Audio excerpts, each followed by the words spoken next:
Very warm welcome to all the postgraduates. A very warm welcome to our esteemed faculty, who we are very lucky to have today. As he has blessed our program, Dr. Naveen Jaikumar. A very warm welcome to you, sir. Dr. Naveen Jaikumar will be speaking on imaging, neuroimaging. I'll give a brief introduction of Dr. Naveen Jaikumar. He is the former director of neuro-ophthalmology of Shankar Nethralaya. Presently, he is the director at Darshan Eye Care in Chennai, and he is a member of the editorial board of the Journal of Neuro-Ophthalmology, USA. Dr. Naveen Jaikumar is also a visiting consultant at Vasan Eye Care in Chennai. He was head of the Department of Neuro-Ophthalmology of Shankar Nethralaya till 2005. In 2005, he was invited by the Chinese University of Hong Kong to establish a Department of Neuro-Ophthalmology. During this period, he also taught state-of-the-art cataract surgery aboard the Lifeline Express, a charitable eye hospital on wheels in remote areas in China, and was also recognized by Hong Kong's Action for Vision Foundation in 2006 for his work in alleviating cataract blindness. Dr. Naveen Jaikumar has been a member of the editorial board of one of the world's premier scientific publications in his specialty, the Journal of Neuro-Ophthalmology USA. He is the first Indian and the first and only Indian and one of the only 3 in Asia to be invited to this position. In 2016, Dr. Jaikumar was conferred the APAO Academic Achievers Award by the Asia Pacific Academy of Ophthalmology. We are very grateful to you, Dr. Jaikumar, for giving us time today, and we look forward to your presentation on neuroimaging. Dr. Jaikumar, please. Thank you. Thank you. I'll just get organized in a second. If you just give me a second.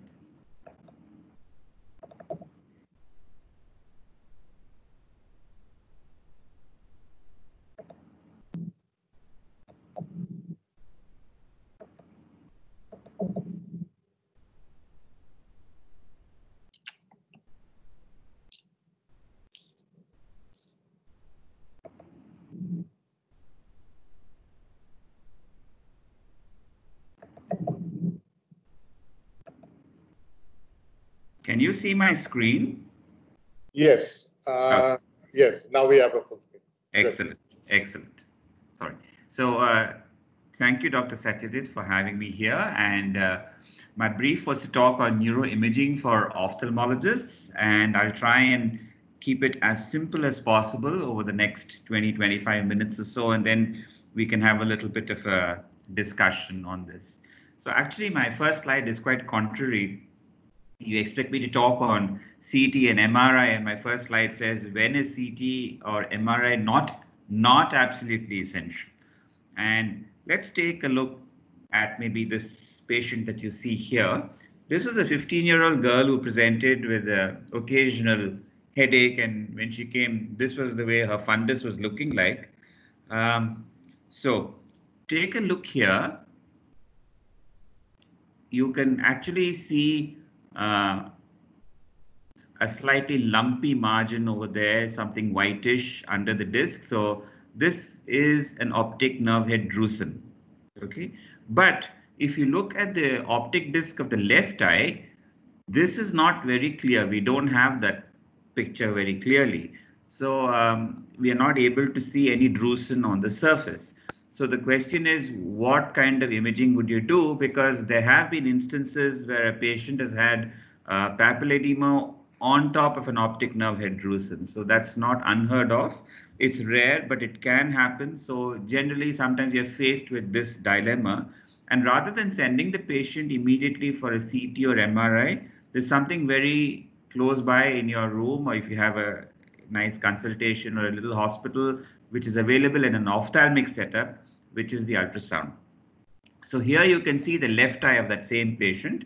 On high gain, you can see the very highly reflective spot there over the optic nerve head, which you can see on the lower A scan recording. But what is interesting is if I lower the strength of the ultrasound, keep it as a very low gain, you can see here that this spot is still present and still showing a very, very highly reflective spike on the A scan, confirming that it is a kind of a calcium deposit on the optic nerve, buried in the optic nerve head, and the only thing of that kind nature is an optic nerve head drusen in the left eye. So this girl has bilateral optic nerve head drusen. On the right side it is visible, on the left it was invisible, but something as simple as a B-scan ultrasound can confirm the diagnosis, and you don't need to subject this patient to a CT or an MRI with an MR angio and all sorts of things that one would do for a papilledema patient.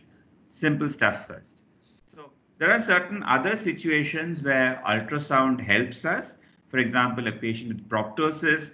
Here you can see in the left image, the top arrow shows you right here that the tendon of this extraocular muscle is unaffected, whereas the belly of the muscle is swollen up here, which you can see. So this is quite clearly a thyroid ophthalmopathy.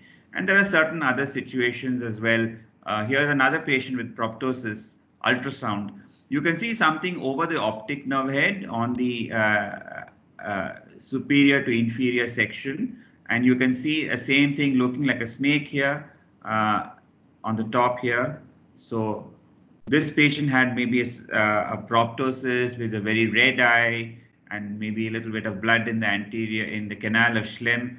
This is actually a dilated superior ophthalmic vein, which you would get in a caroticocavernous fistula. So this is something you could diagnose what it is by just doing an ultrasound. Of course, certainly this patient needs neuroimaging as a MRI with an MR angio and maybe even a digital subtraction angiography later. But the point is that as far as we are concerned, a diagnosis as to the possible cause of this patient's proptosis can be easily done by just doing an ultrasound. Okay. Here is another patient with a painful proptosis and difficulty in eye movement.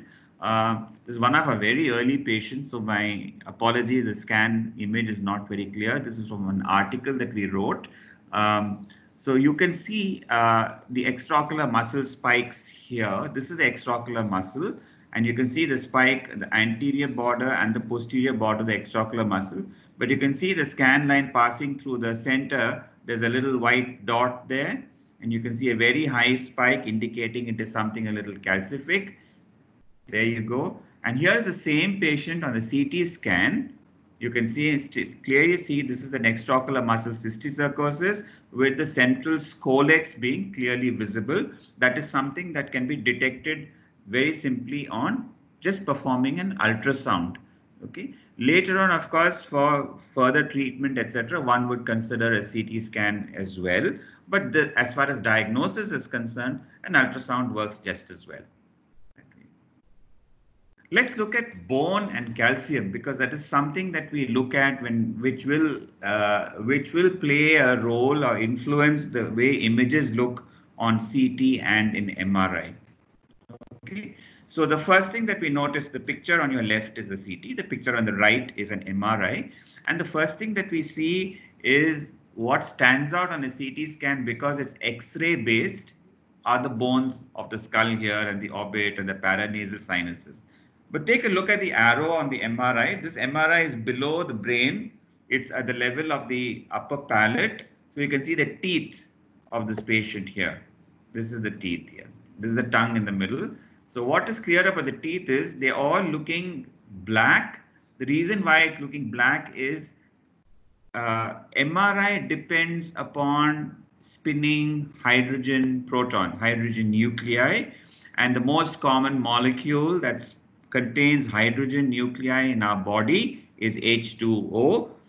But if you look at bony structures, they don't contain much of water, so they are not imaged clearly.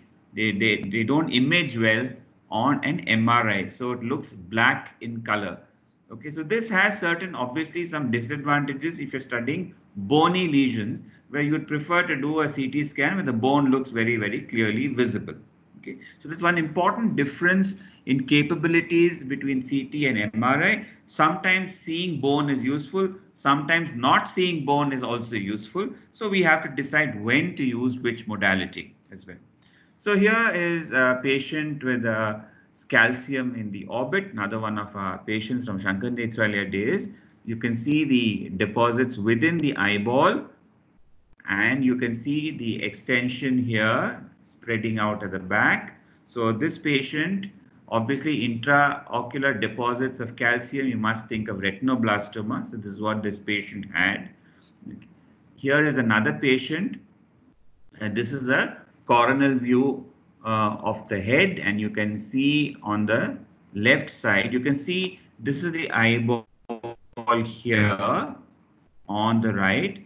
You should expect the eyeball here on the left, but this eye is proptosed so much out that all you can see is a faint shadow here of where the optic nerve should be. The eye is so pushed out that it is not there in this particular section. So if you look at this mid-axial section, if you see the eyeball is 24 millimeters across, 12 millimeters in front of this plane and 12 millimeters behind this plane, here obviously the eye is at least 12 millimeters in front compared to this eye, okay, because all you're seeing is the optic nerve shadow there, okay, so it's that much pushed out, and what you see is a huge gray, slightly hyperdense mass here, but what is clearly visible is the frontal bone here. The roof of the orbit is broken out, okay, it's swollen up there. Not only that, this should be the maxilla here, the roof floor of the orbit, that's also destroyed. The medial wall of the orbit is destroyed. You can see the swelling is broken to the floor, the medial wall and the roof and the lateral wall as well. You can see it spreading out into the outside here, just below the skin on the temporal side of the head. So such a malignant thing, especially in a young person, is always happens to be rhabdomyosarcoma in this particular case. Trauma is something that we encounter quite frequently, and quite commonly we do end up doing a CT scan for trauma. So here are two pictures. If you look at this particular CT scan, you might find something a little different from the usual pictures of the CT scan that you see. Here, for example, you don't see much of the brain details at all. In fact, even the eyeball and the optic nerve here are not very clearly visible. But what is very, very clearly visible and looking white here are the bones. Okay, so you can see there that compared, look at the medial wall here and look at the medial wall here, you can see that there is a fracture and it is curved inwards. And not only that, if you look at this coronal section, here is the floor of the orbit on the right, and here is the floor of the orbit on the left. You can see the floor is broken downwards like this, like a trap door, and there is a haze filling up partly the maxillary sinus as well. So this very clearly is a blowout fracture involving the medial wall and the floor of the orbit. But what I'd like to draw your attention to is here. Normally, if you looked at the previous photographs of the CT scan, you would have seen the bone looking entirely white in color. Okay?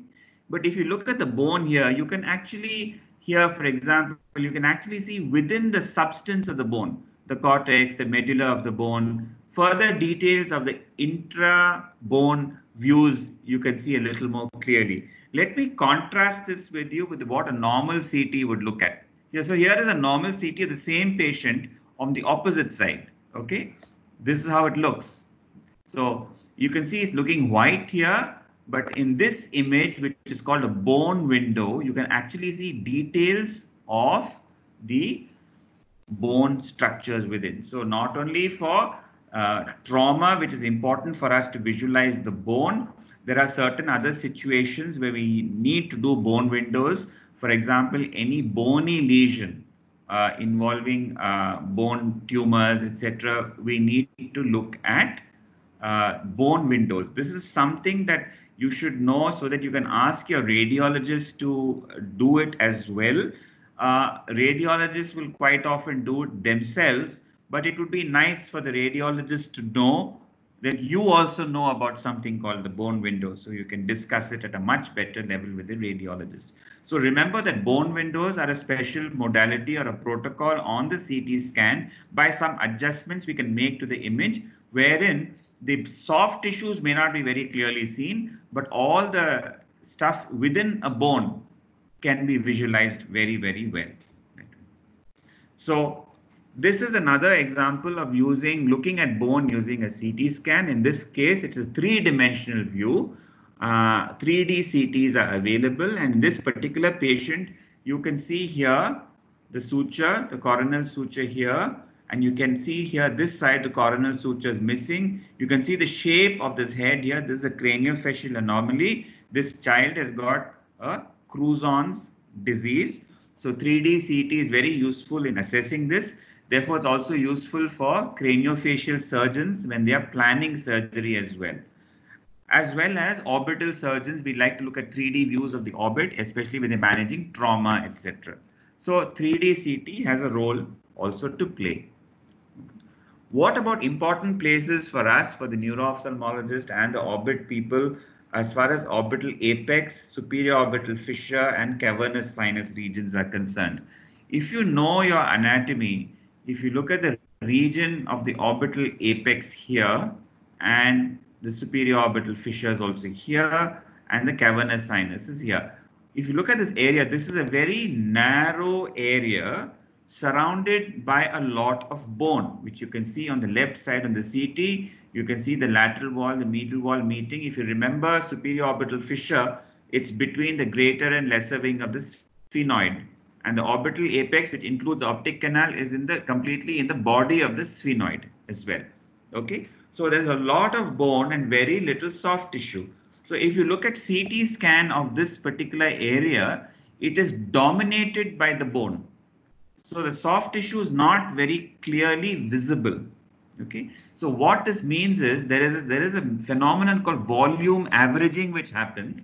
Let us say, for example, you are putting X-ray over that particular area of, let us say, a small square or volume of tissue here. Let's take a little small volume here, and X-rays are passing through this, and X-rays are being attenuated because of the bone and soft tissue, etc. And depending on how much of attenuation or decrease in signal strength is there, you can record the image. Okay. Now, if you take a small area of sample to see, and if there is a lot of bone, if it is 50% bone and 50% soft tissue, you may be able to see both, because it will average both those numbers. Less attenuation from soft tissue, lot of attenuation from bone. It adds it all up and gives an average, and that is the shade of gray that will represent that point. It represents everything in that point, whether it is soft tissue or bone. So if there is a lot of bone and very little soft tissue, the average of all those numbers will be mostly reflecting the bone, and therefore these areas will largely be looking white and you can't see the structures. However, if you look at the right side of the screen here, these are two images of MRI. And here, because MRI does not image bone well, as I told you, it doesn't pick up high water. So you can see here, this is the lateral wall of the orbit looking absolutely black, because there is no image signals coming from it. There's hardly any water there to give you a signal. So because there are no signals from the bone, the soft tissue here is seen very clearly. If you look there, for example, you can actually see the optic canal. You can see the optic nerve going right all the way through here, all the way here, all the way here to the optic chiasm. That's the opposite side optic nerve. So the message here is, if you're studying areas, soft tissue, where there's a lot of bone around, cavernous sinus, superior orbital fissure, orbital apex, MRI is clearly a far better modality of imaging compared to a CT scan. Imagine if you're wanting to pick up some small glioma here or a small meningioma, it would be totally lost on a CT scan. Whereas MRI, because it does not pick up bone, is able to image this very well. So you can see those comparisons there. So here's another patient I thought I showed to you. This is an MRI. We are talking about cavernous sinus. So this is a patient with cavernous sinus thrombosis. You can see a lot of white material and swelling of the cavernous. This is a coronal section. You can see the swelling of the cavernous sinus this side. How do I know it's swollen? Just look at the opposite side. You can see the opposite side. There's some involvement, but not much. It's definitely involving the middle area, and a lot of swelling this side as well. Okay. If you remember your anatomy, the two cavernous sinuses are connected to each other by an intercavernous segment as well. Okay. So lot of swelling over this particular area. You can see all that white stuff there.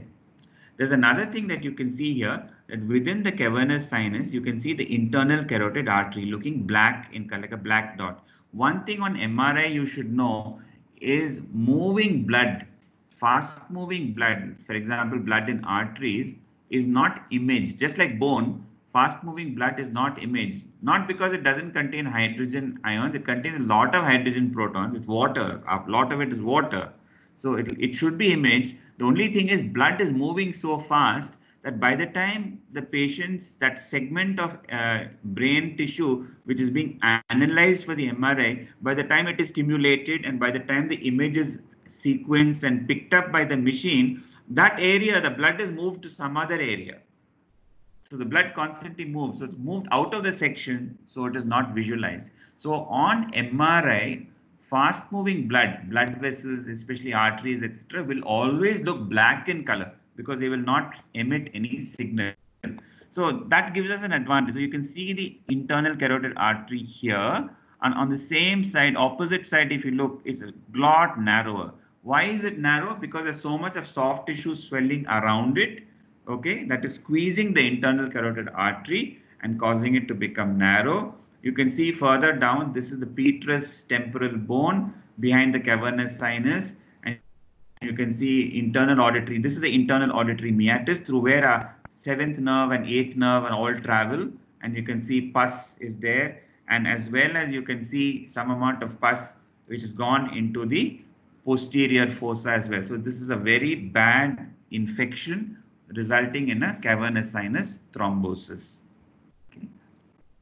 One of the most common conditions that we encounter is MRI, and is optic neuritis, and MRI is the modality of investigation.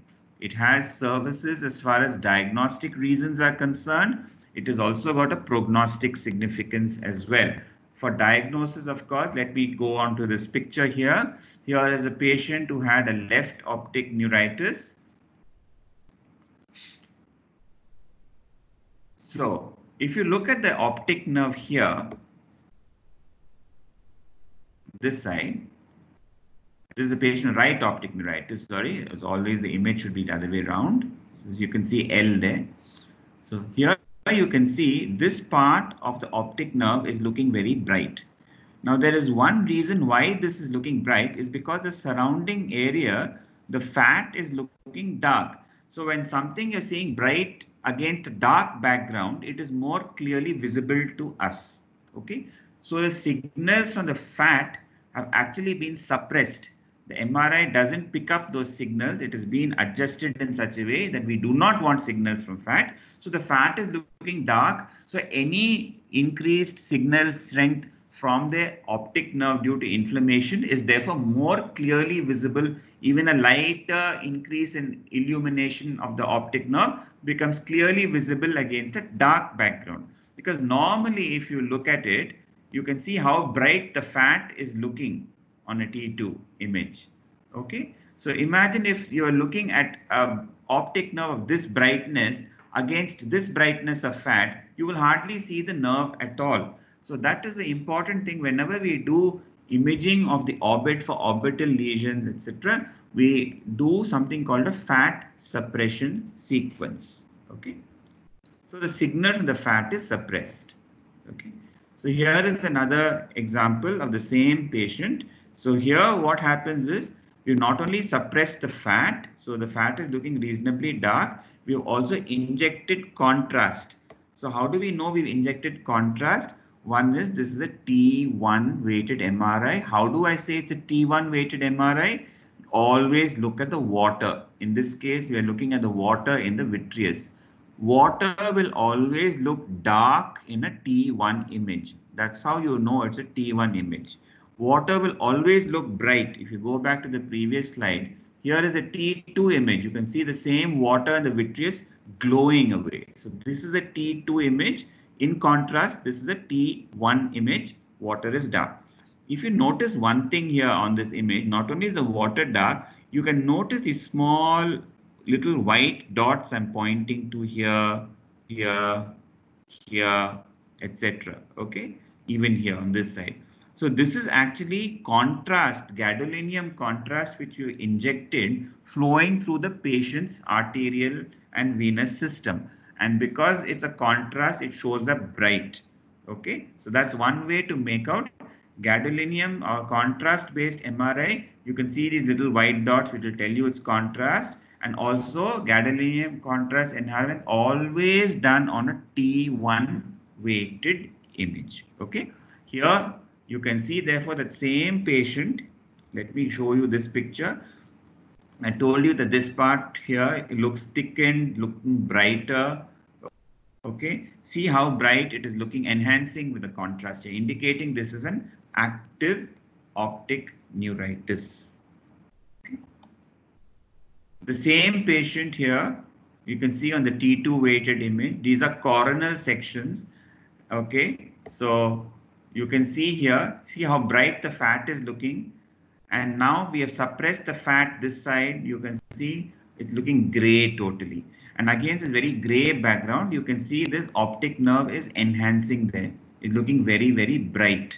Okay. So see how contrast helps you to see better. Fat suppression also helps you to see better.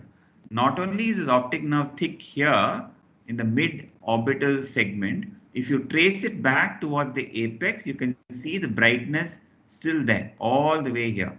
Okay, the entire segment from mid-orbit all the way to the orbital apex is enhancing. So coronal sections of the optic nerve are also useful to study the extent of the optic neuritis.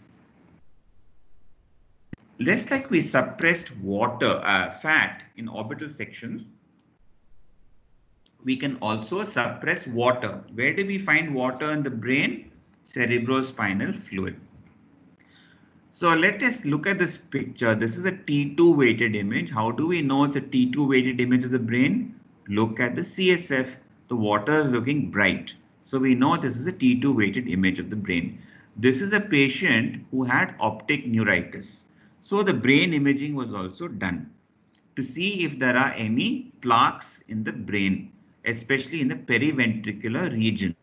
So if you look at the periventricular region on this T2 image, it is not very clear. Everything looks kind of all right, doesn't it? So, but let me tell you, imagine mentally try to visualize the same image with this water in the ventricles. Imagine if it's unlike, if it is not so bright, if like a switch, I can turn off the brightness of that water and make it look black in color. Can I see anything different? So let's do that experiment and see. I'm going to switch off the lights in the CSF in the ventricle. Here you go. You saw something which is a little fuzzy here at the tip of the ventricle here on the right side. But it is very, very clearly visible here because the ventricle next to it has been made black in color. Again, you change the contrast, you heighten the contrast between one structure and the next structure, visibility will obviously get better. Simple optics. So this is called a FLAIR image of fluid attenuation inversion recovery. Whenever you see the letters I and R, which means inversion recovery, it means something is being suppressed. In this case, it is fluid in the brain. Okay. In the orbit, it will be called STIR, S-T-I-R, or SPIR, S-P-I-R. Again, just look at those letters I and R. That means this fat has been suppressed. Here, I and R, FLAIR, water is suppressed. Okay. So you can clearly see this periventricular MS plaque if you suppress the fluid from the CSF. So that is the importance of doing FLAIR images on the MRI. Okay. What about another common condition, papilledema? Let me also say that maybe papilledema patient you've seen. First thing, remember what you do after you see a patient with bilateral disc swelling and let us say the vision, everything is normal, is always check the blood pressure of the patient. Make sure it's not having malignant hypertension, which will explain your diagnosis, findings of papilledema, and also make sure that you are not going to unnecessarily do any neuroimaging for the patient. All you need to do is to manage the very high blood pressure. But let us say you examined the blood pressure, checked it, it's all normal. Then the question comes, is it idiopathic intracranial hypertension, or is there a mass in the brain which is producing this? Okay. So here is this patient. The patient had a normal MRI brain. Okay. And you can very clearly see these folds here next to the disc. These are the Peyton's lines of folds because fluid is tracking from the disc to the surrounding peripapillary retina. You can see these concentric folds here also. So clearly indicating this is a true disc swelling. Okay. Here in the same patient, although the MRI of the brain was normal, you have to do something called an MR venogram because idiopathic intracranial hypertension is like a glaucoma of the brain. If you remember glaucoma, you have a fluid, which is aqueous humor, in a closed space, which is the eye. At one place, there is fluid being secreted, which is the ciliary body. At the other place, the fluid is being driven out of the eye by the angle of the anterior chamber and the canal of Schlemm. Same way in the brain is a structure. Inside it, we have the fluid, which is the CSF. The brain is surrounded on all sides by the skull, so it's a closed space. The CSF is being secreted by the choroid plexus of the lateral ventricle. It travels through various means, and finally it is being removed or filtered out of the eye by the arachnoid granulations in the subarachnoid space. So you have fluid entering a closed place and exiting a closed place, just like glaucoma. So in this case, for example, because from the arachnoid granulations, goes back into the veins of the brain, venous sinuses, and then goes back by the internal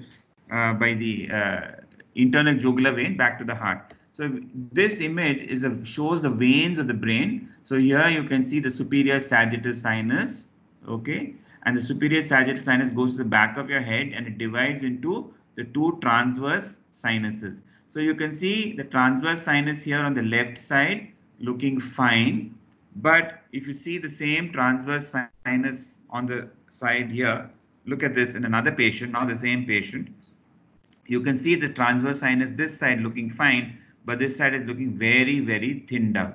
So this is a hypoplastic transverse sinus. This could be the reason why the patient's pressure has gone up. Sometimes you can get sinus, dural venous sinus thrombosis, which can also increase the intracranial pressure. So MR venogram is something that we always do along with the traditional MRI in patients with papilledema, especially when the radiologist does not find any tumor or anything like that. They'll always need to do an MRI, but it is important for you to mention to them also what you're suspecting and therefore what you would like done for the patient.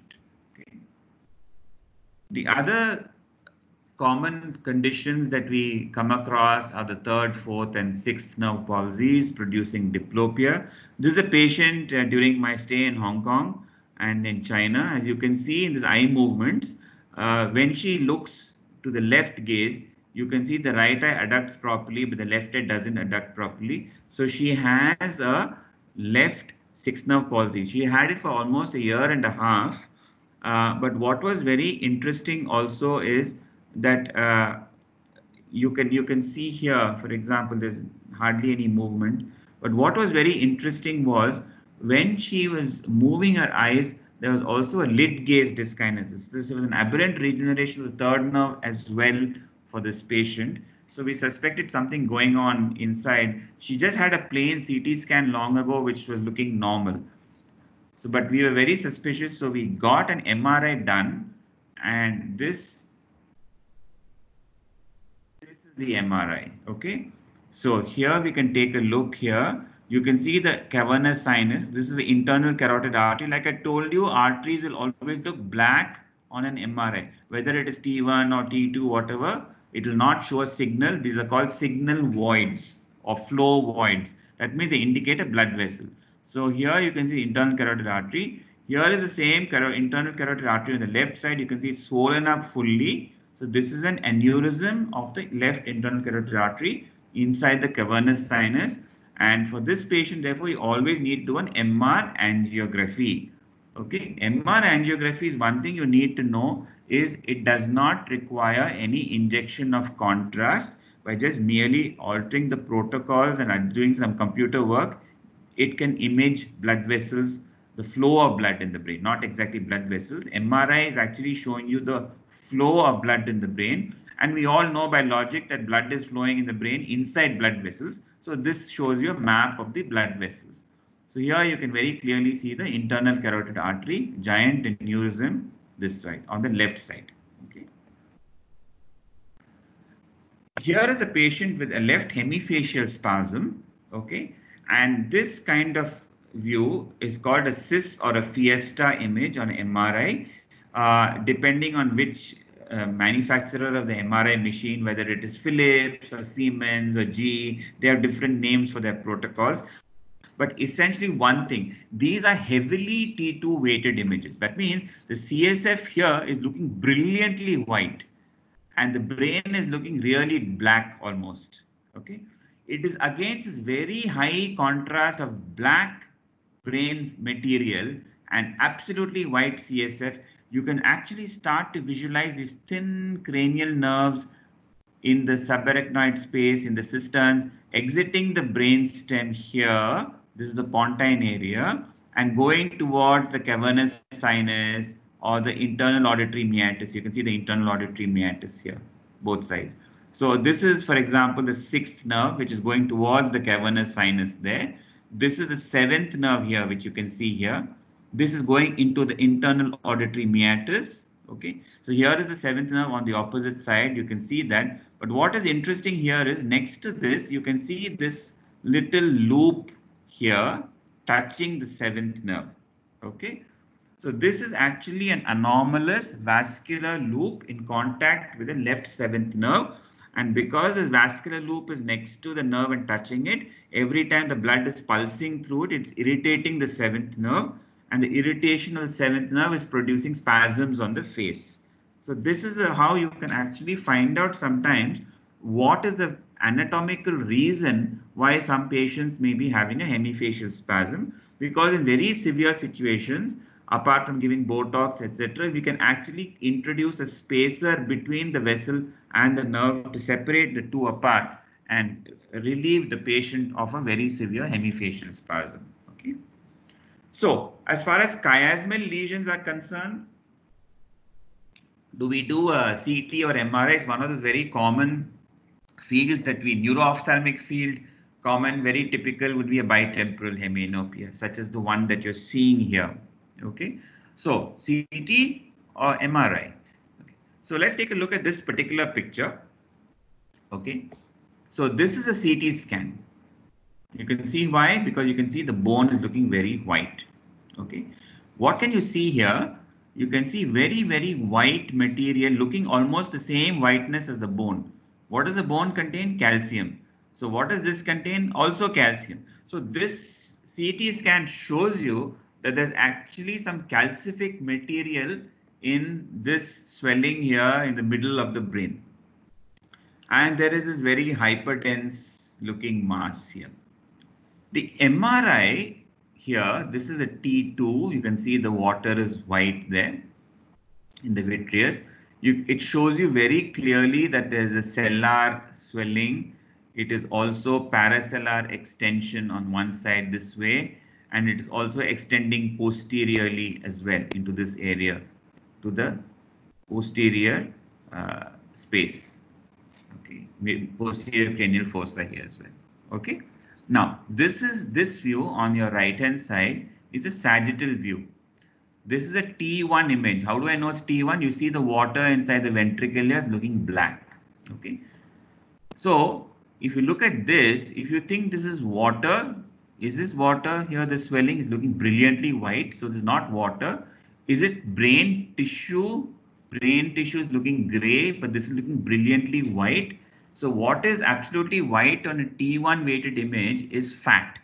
So this is something that contains, it's a cellular, supracellular extension, paracellular extension, posterior extension, not only containing very oily, fatty material, but also calcification that you can see here. So putting both the findings together, we can say that this is actually a craniopharyngioma.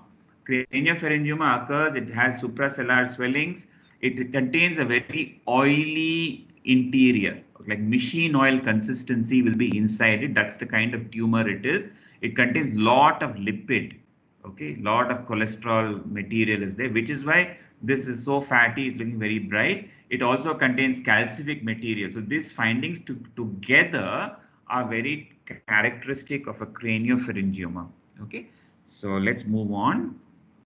So CT images calcium. Bone pathology is important for planning surgery. So sometimes the neurosurgeon may prefer to have both the images. MRI always, as you know, characterizes soft tissue better.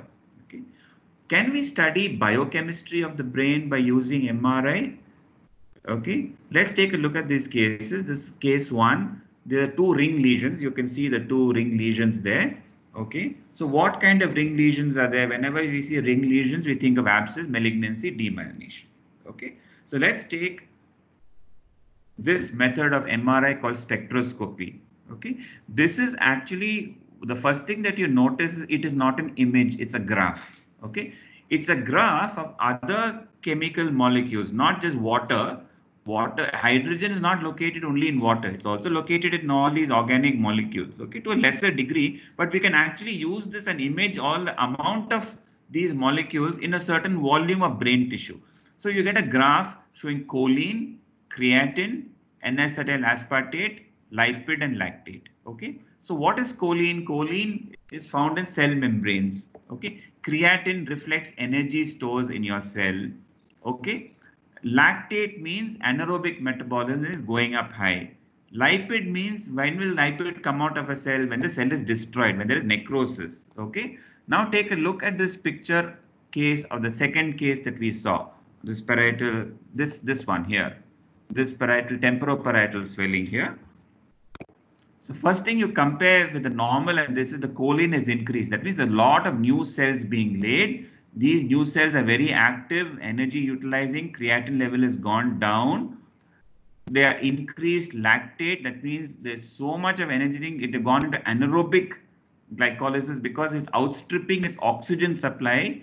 And because so much of growth is there, certain areas are not receiving any oxygen supply, cells are dying, and lipid necrosis and things. What condition will cause increase in cell size, cell growth, necrosis, etc., etc.? This has to be a malignancy. So this is how MR spectroscopy can help us differentiate different kinds of pathologies as well. I just want to summarize by a few quick protocols as far as MRI is concerned. This is from another talk of mine. I thought I'll just quickly go through it. So remember, MRI T1 weighted image, it shows anatomy very well. T1 is great for anatomy. How do we know it's a T1 image? Water looks dark. T2 we saw shows pathology very well. Okay, water looks bright. We can use contrast imaging, as in this case of optic neuritis. Okay, it's always done on a T1 image, remember that. So in this case of optic neuritis, we saw how you can actually suppress fat to make the optic nerve stand out better. So optic nerve pathologies can be seen very, very well. You see the letters I and R, inversion recovery sequence, which means something is being suppressed. In the orbit, it is fat. In the brain, it is water. So we suppress the water and you can see these flare images very, very clearly. We also have other modalities called diffusion weighted image, which is very good for showing strokes. If you want to compare old stroke versus new strokes, early diagnosis of stroke, we use diffusion weighted imaging. MR angiography, I showed you this patient. Remember to use it for any patient with third, fourth, cranial nerve palsies, hemifacial spasms. And for hemifacial spasms, don't forget the other cysts and fiesta images. MR venogram for any patient with papilledema, please get not only MRI done, but MR venography also done. These are the images which I showed you for the hemifacial spasm, heavily T2 weighted, absolutely brilliant CSF, but you can see these very fine optic nerves and vessels in the cisterns in the brain. MR spectroscopy shows biochemical changes, very good for finding out what pathology is there. Unfortunately, we can't use it in the orbit because the orbit is a little too small for us to image clearly. In the brain, we can do that. Okay. So that concludes my talk. Thank you very much for your patience. And if there are any questions, I'll be happy to answer them.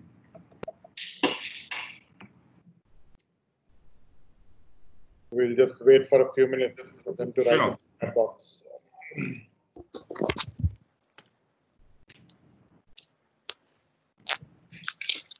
Hello, good evening, sir. Good evening. Sir, I just wanted to ask how optic nerve is imaged on MRI. Means if we get an MRI section, then how optic nerve, how to assess optic nerve under what parameters, like size? As I mentioned, for optic nerve, let me look at it, answer the question this way. Suppose you're suspecting, as an ophthalmologist, you're suspecting optic nerve pathology. Okay. So the most common optic nerve pathology that we might encounter would be a patient with optic neuritis. So you do need to tell the important thing is what to tell the neurologist.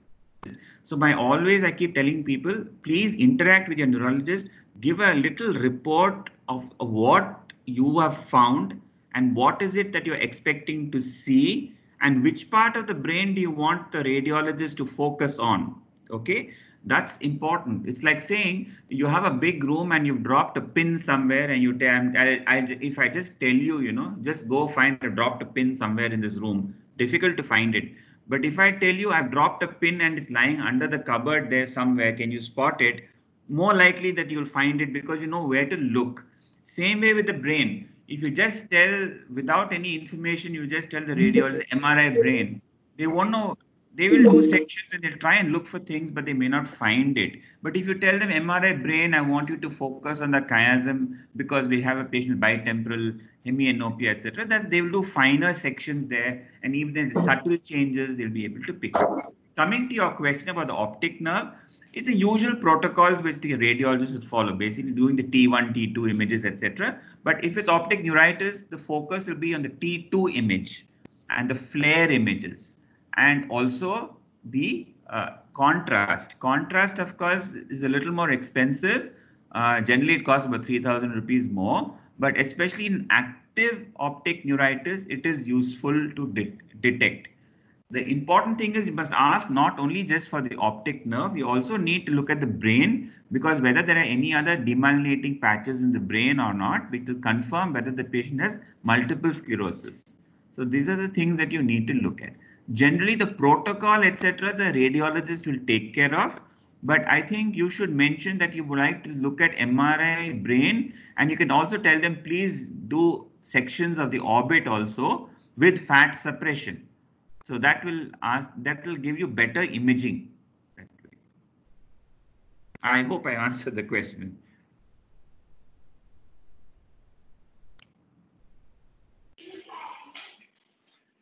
Anybody else would like to ask a question?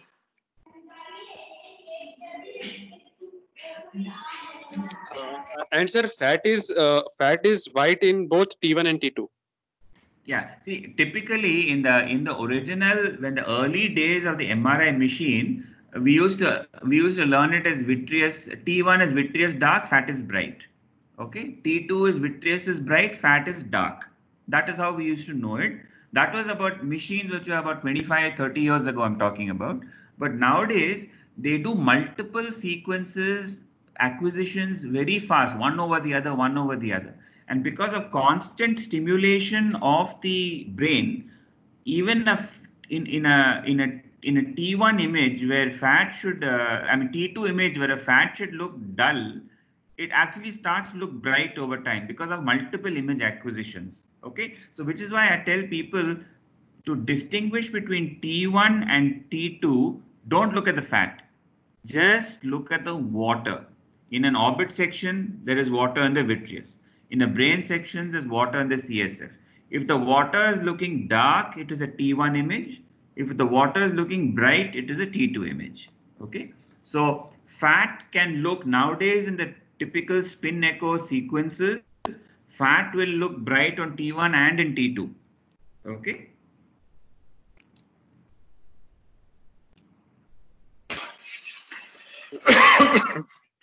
And it's because the fat is looking bright. When you want to study orbital pathology, you need to suppress the fat. It becomes all the more important.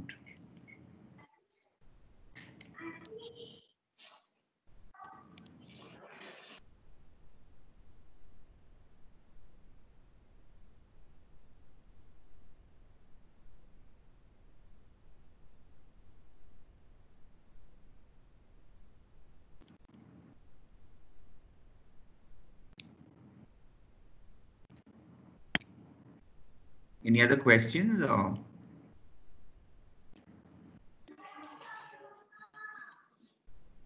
One question is there.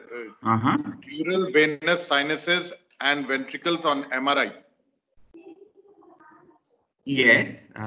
Let me. Abhishek, can you elaborate the question? Can you unmute and ask the question? Sir, as you said that the arterial blood is black in color. So I just wanted to know, are dural venous sinuses are also darker? Yes, they will be. Actually, it will. I didn't go into the physics of that. In veins, there is blood flowing also, but it flows at a slower rate. So depending upon how fast the blood flows, if you adjust your machine to the speed of the blood, it will either show arteries or it can show veins. So that is how the imaging protocol works in a very simplistic way. There are a lot more complex issues there, but in a very simplistic way to understand it, you can understand it this way. Faster blood flowing, if you adjust your machine to look at faster blood flowing, you look at all the arteries. If you adjust the machine to look at slower blood flows, you will see veins. So that is how it is imaged. Okay.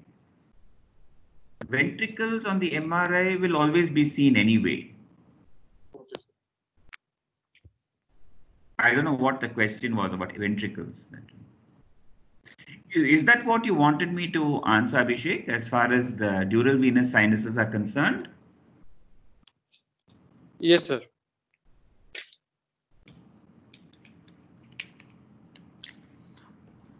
My message is, as far as papilledema is concerned, don't forget to write MR venogram, because quite often patients, I have seen more than one occasion, patients just come referred with an MRI brain, which is normal.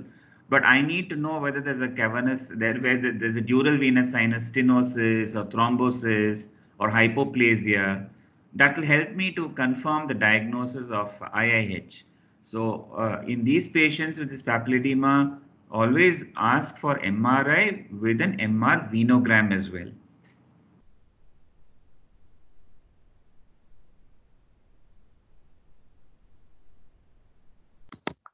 Sir, thrombosis is very common in patients of IIH. Thrombosis to some extent, but actually what is more common than thrombosis is actually stenosis or narrowing. It's not very clear why there is stenosis or narrowing, and the jury is still out as to whether this thinning of the dural venous sinus, like transverse sinus, etc., is it causing the disease, or it is a finding of the disease? It is a symptom of it is a sign of the disease. So it's not very clear what it is, but it is definitely associated with IIH. This kind of narrowing that we see.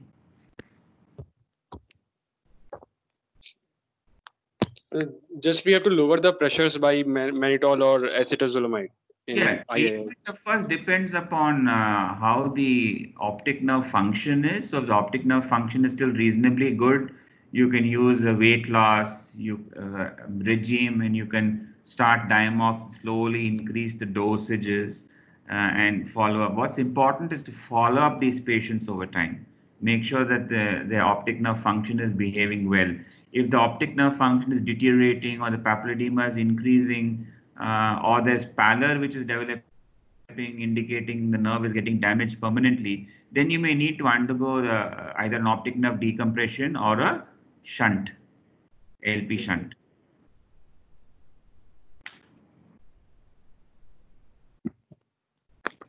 Thank you, sir. Thank you.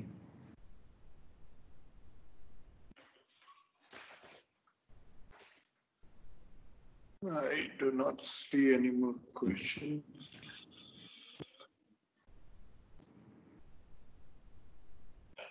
Good. So anyway, thank you all. Thank you, Dr. Satyajit, for having me over. Thank you. Thank you so much, Dr. Naveen Jaikumar. Thank you so much. It was such a pleasure listening to you for that wonderful, amazing presentation. It was so nice. We are very grateful to you for your time and the effort that you have put in this presentation. Thank you so much. You're more than welcome. I would like to inform the postgraduates that we have now completed over 100 classes in these last 4 months, and we have had over 10,000 views on YouTube, and we are still trying to bring all the topics together, and we will have a channel of ABI Institute, and you can see the very best of the speakers and all the topics on one sheet. You will have all the YouTube links. So once we have all of them together within a 1 week, 10 days, which Intas Pharmaceuticals is helping us do that, we will be sending it to everybody. My email ID is eyesinha@gmail.com. So you can write to me if you have not been receiving the daily emails. Because now we are going to take a 2-week break, and we have some topics like trauma, tumors, oculoplasty, and some specific diseases which we will come back to. But I'll have to see if Intas Pharma agrees to it, or I'll have to request somebody else to do this. But I'll try to request Manish ji or Chandrasekhar ji so that we can continue this. But we'll take a 2-week break for now, and then we will come back. We want to thank all of you for being with us every evening at 5 o'clock. And I hope it will be beneficial for you. And you can always go back and revise and listen to these talks again and again. And for your Viva and for your written exams, this will be very, very helpful. Thank you, Dr. Naveen, once again. Thank you, Intas Pharmaceuticals. And thank you all the postgraduates for being with us throughout this journey of online PG initiative. Thank you so much to everybody.